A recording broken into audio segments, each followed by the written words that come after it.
ওফ, যা গরম পড়েছে। আজকে চলে এসেছি এই যে আমার ব্যালকনি বাগানে। ও মা, দুটো আম হয়েছে দেখেছেন কি সুন্দর।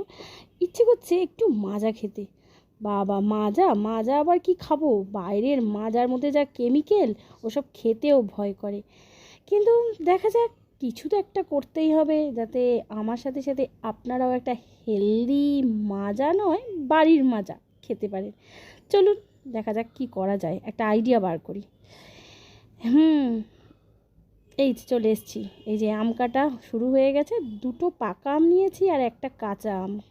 আমগুলোকে আগে কুচি কুচি করে কেটে নিয়েছি, আর ওটার কাঁচা আম পাকা আমের পাল্প বার করে নিয়েছে। হয়ে গেছে কাটাকুটি শেষ।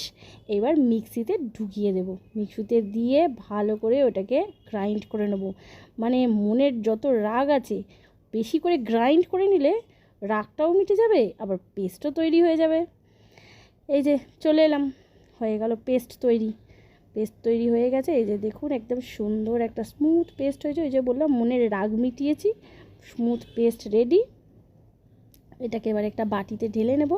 ঢেলে নিয়ে কিন্তু ছেঁকে নিতে হবে, অবশ্যই ছেঁকে নিতে হবে, নাহলে ওর ভেতরে যে ছিবড়াটা থাকে সেটা কিন্তু যদি চলে যায় এর মধ্যে, তাহলে খেতে ভালো লাগবে না। এটা ছেঁকে নিতে হবে যে কারণে বললাম, যে জুসের মধ্যে যাতে ছিবড়াটা চলে না যায়, তাহলে মুখে চলে যাবে। ঠিক আছে, এটা ছেঁকে নেওয়া হয়ে গেছে। এই যে ছিবড়াটা বেরিয়েছে, এটাকে ফেলে দিতে হবে। আচ্ছা, এটা কিন্তু ফেলে দেবেন, তাহলে কি হবে, মুখের মধ্যে ওটা চলে যাবে না। আচ্ছা, এটা হয়ে গেল।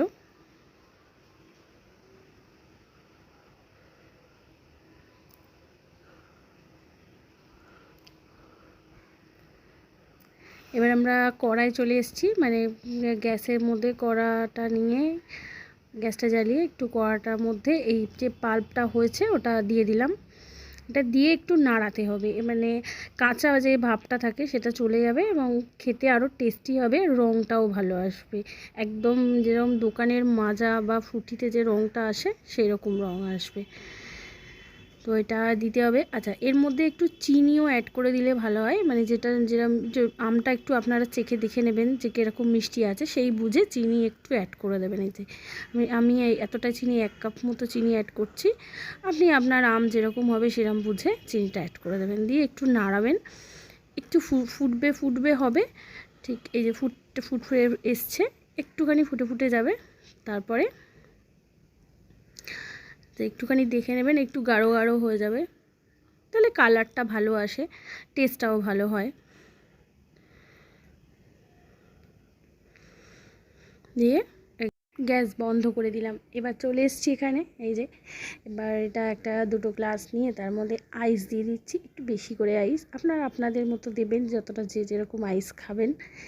তো আইস দিয়ে দিচ্ছি। এবার শরবতটা ঢেলে দেবো।